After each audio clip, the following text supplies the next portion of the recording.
We filming? Are we filming? Are we rolling? So, Take it away. would you say you're a good realtor?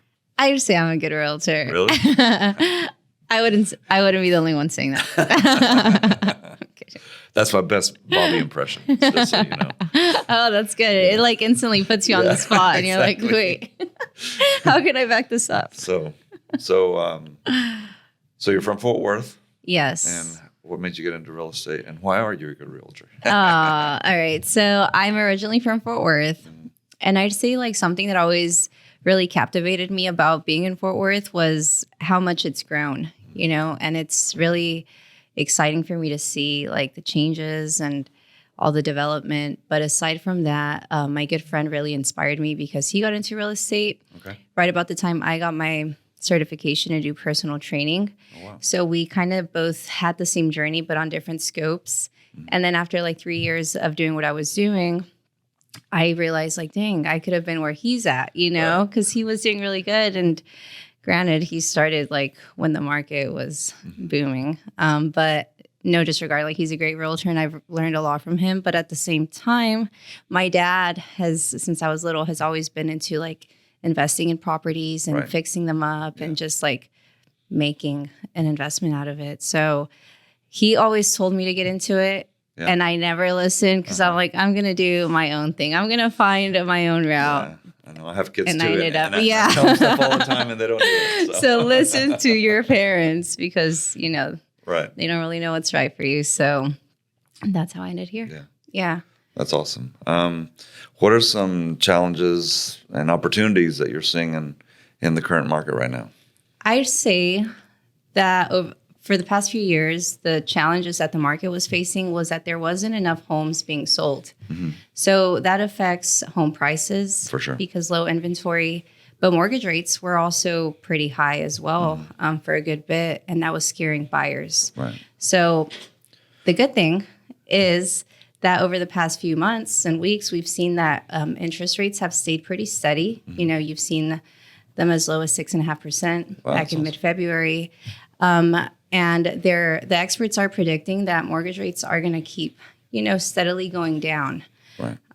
So that's good opportunity for a lot of people. Right. Well, the Fed came out and said that they were going to lower them, but I mean, it hasn't been as fast as I guess people were hoping. Yeah, no, definitely. And something to keep into consideration is that mortgage rates are going to drop from what they say to 6% by the end of the year, but it's not going to be like linear. Right. It's going to be like this. Right. So I would recommend buyers just to be flexible because things are going to change, Right. So you have to be prepared for whatever comes. Do you think it's the rates that are keeping people on the fence from getting in to buy? I would say a lot of the times that does play a big role into buyers' decisions.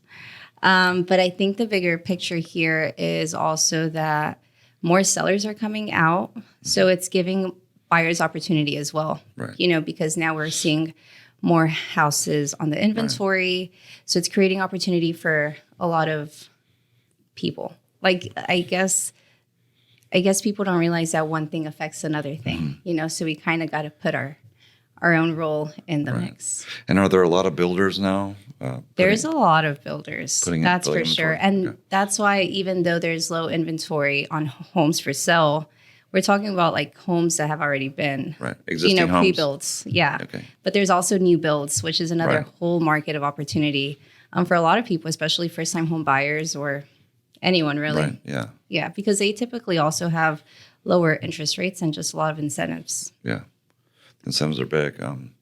Well, what about like if somebody is ready maybe to consider buying in the next 2 or 3 months, what would you say are some things that they can do to, I guess, get ready for that purchase? That's a really good question because I'd say with the way the market is shifting, a lot of buyers are coming out. So things are getting really competitive. So if you are ready to buy now and you have the money for your down payment and you've budgeted out, everything that's going to cost you, jump the gun, because even if the interest rates aren't at what you want them, you can always have the option to refinance. And prices might moderately go up. But if we don't, it just depends, so just jump on it. And I'd say the biggest thing, if you are ready, you should really not only be pre-approved, but go through underwriting, because sellers are going to take you more serious. They're going to take you more serious, if you have an underwriter pre-approval. Exactly. Exactly. It's really important, and it's going to make the most of a difference. But not only that, having a good real estate agent to help you negotiate things, because it's important to know what's important to sellers. How can you get them on your side, and how can both of y'all win? So, are you seeing a multiple offer situation yet, or is it? Yeah, there's definitely multiple offer scenarios now, and that's why it's so important to understand where you're at financially. And if you do have the green light from the lender, then when you see a home, you're going to want to act fast. So that's what I would recommend. Like, stay on top of that. That way, when you're ready, jump the gun, because things are getting hot. So are there things that can be negotiated, even though it's a multiple offer situation, or if it's a quote unquote, a little bit of a competition? Yeah. Are there things that can be negotiated in the buyer's favor? Yeah, no, definitely. I feel like having a buyer representation through an agent, right? Having that support that they provide, they're going to be able to talk to the seller's agent and see, like I said, okay, what matters the most? Are they in a timely manner? Like, should we just offer a shorter option period, or are they not wanting to offer negotiations? So let's not ask for any settlements. Okay. Let's not ask for any contingencies or anything that they need to repair. So having that understanding is going to help your offer stand out out of all the other ones. Correct. So I would say just making sure that you understand the current market, what's happening in that area. And like I said, the agent will talk to the seller's agent just to see, like, hey, are there any other offers? They're going to be able to help you through all of this, because it's so emotional and there's just so much that goes into it. So I'd say just be in the know of really what all is going to go into it, so you can make a strong offer. For sure. Anything that you want your buyers? I probably need some water. Yeah, let's get some water. We went in hot real quick. I was like, woo. What else? What's something that they can do to prepare for when they are ready to sit down with a lender? Okay. Well, I'd say if a buyer's not ready to sit down with the lender to apply for a mortgage then and there, I'd say to at least speak about getting a soft pull done, because it won't affect their credit. They'll get a peek at where they're at. Right. And, if the lender's good, then he can guide them and give them the best route to get them mortgage ready. Sure. And I mean, in the credit space, we have a couple of platforms that we can use for clients. We have a platform called Smart Credit that for $2 they can get an initial 3-bureau report. It shows all 3 bureaus, and they can at least get an idea of what they have on their report, and it's a little bit more exact than what you would get on Experience and definitely on Credit Karma. Yeah. So, but if somebody really wants to know for sure, we also recommend a platform called myfico.com, and we use myfico to check somebody's score, their mortgage score, before we pass them off to the lender to ensure that they have the same scores. And what's really cool about it is that FICO intuitively knows that, let's say you have a 640, you checked on myFICO, and then you now go to the lender, and the lender pulls the same exact scores. There will be an inquiry from the lender, but it won't deduct any points. And so I've been able to show people that, hey, here's your inquiry, but you see there's a little zero next to it. They didn't deduct any points. Oh, and awesome. so FICO knows that. Yeah. So speaking of credit scores, what would you say a bad credit score is, or a good credit score? So a bad credit score is anything that starts with a 3, 4, or 5. Okay. Right now, on average, the typical lender is going to want like a 620 credit score for a mortgage score. There are some lenders that do a 580, and with even at a 580, I think there's a few lenders that will do a 3.5% down at a 580. But if you go below a 580, it's going to be a harder approval to get for the loan, and it's also going to be more down payment So So it's important to have a good credit score because exactly. it's going to help you. Well, in because return. it lowers your cost of living. It lowers your cost of living. I like that. So for someone who has below a 580, or even if they want to improve their credit score, what are some things you recommend? So definitely, pay your bills on time. You want to avoid late payments at all costs, just because late payments drop your score 40 to 80 points immediately. When that late payment shows up. We look at the 5 components of the FICO score when we're looking at improving somebody's credit. So we look at the types of accounts that they have on there. We optimize those accounts because in optimizing those accounts, it makes it easier for the lender approval. The lender's automated underwriting system will read the credit report, and if you don't have all the components in place, even though you have a quote-unquote score that's lendable, a 620, let's say, you won't get approved because you don't have all the components in place that the lender system wants to see. And so we ensure that they have 3 to 4 credit cards on there. We show them how to use those credit cards. We use consumer law to get the negative items off, and because that affects payment history, which is 35% of your score. So it's a big part. But fairly quickly, we can affect 85% of somebody's score to get it up quickly so that they can do the loan. Nice. So what would you recommend for someone who has no credit history? How can they get some credit? That's great. When somebody has no credit, we start them with 2 secure credit cards. Not every secure credit card is the same. So we have secure credit cards that are refundable deposits. So you put your $200 deposit down on both of these cards, and then that establishes credit. And then once it's established and they've made payments on them for 6 months, we then can show them how to get into unsecured credit cards because they've established credit. And then once they have the home, then they can call the original 2 credit cards that we showed them to open and get their deposit back. Gotcha. So, but just going down to your Bank of America or Chase and getting, Chase doesn't offer a secured credit card, but if you went down to Bank of America to get a secured credit card, I don't think they would. They wouldn't return the deposit to you. Gotcha. So. Would you say?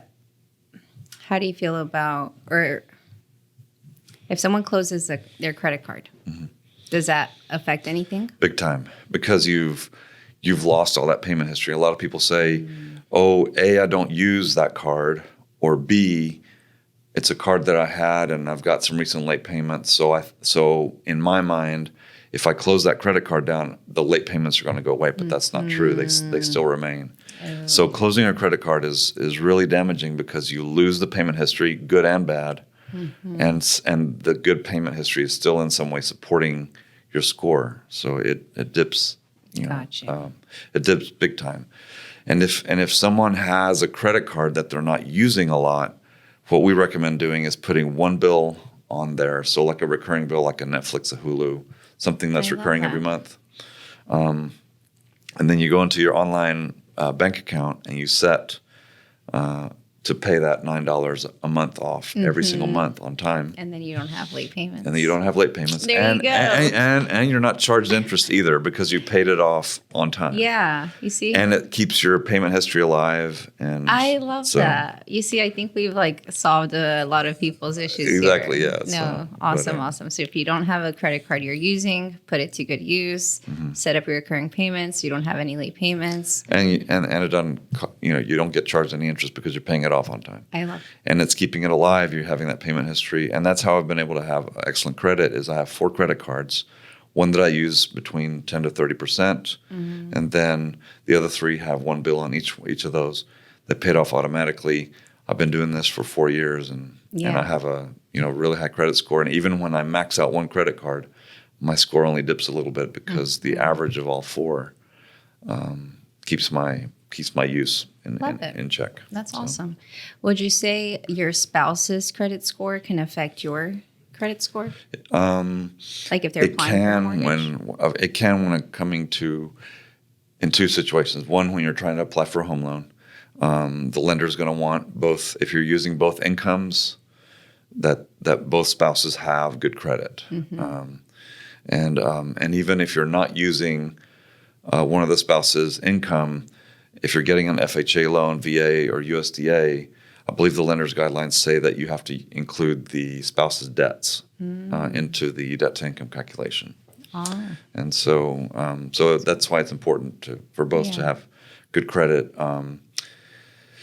The other situation where it comes into effect for a spouse is if, let's say, a husband is on the wife's credit card as an authorized user. If the wife misses a payment, not only will it affect hers, but it will also affect the husband's. So yeah, let's avoid late payments then. So that's why whenever I do seminars, we say never, never, ever, ever, ever, lend your credit at anybody. Don't co-sign for anybody, because, it's on a weekly basis that I see somebody that they lend their credit to their niece, nephew, son, daughter, whoever, and then they got the car, they drove off happy, and then they 3 months later forgot to make the payment on time, and then the mom's credit tanked. Yeah, because in that case, you're bringing the other person; they're down with you. Right, exactly. Yeah. So that daughter that didn't make her payment on time, affected her mom's credit. Yeah. And she didn't care because she had her car. No, I love that. So the most loving thing you can say when somebody says, co-sign for me, is say no. Yeah. But I'll help you, establish credit or whatever, so that you can buy it. And then you take care of that car really well and make sure that you make the payments on time so they don't come pick it up.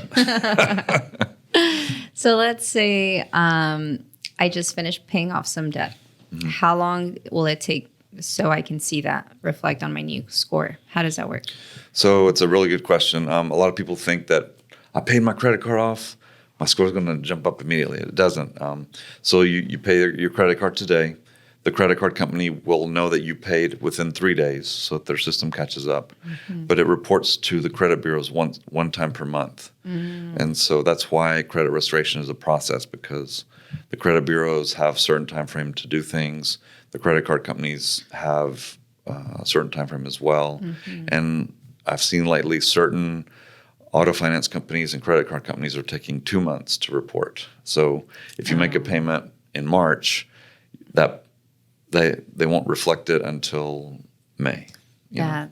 So it's a bit of a it's time. really right. So working with somebody like us that knows that's in the credit game is important, because we know which credit cards to get into that will report quickly, so that we're not having to wait. And I have a client right now that's, we're waiting on his Capital One to report, and it's taking 2 months. Yeah. So. Oh, no. Okay.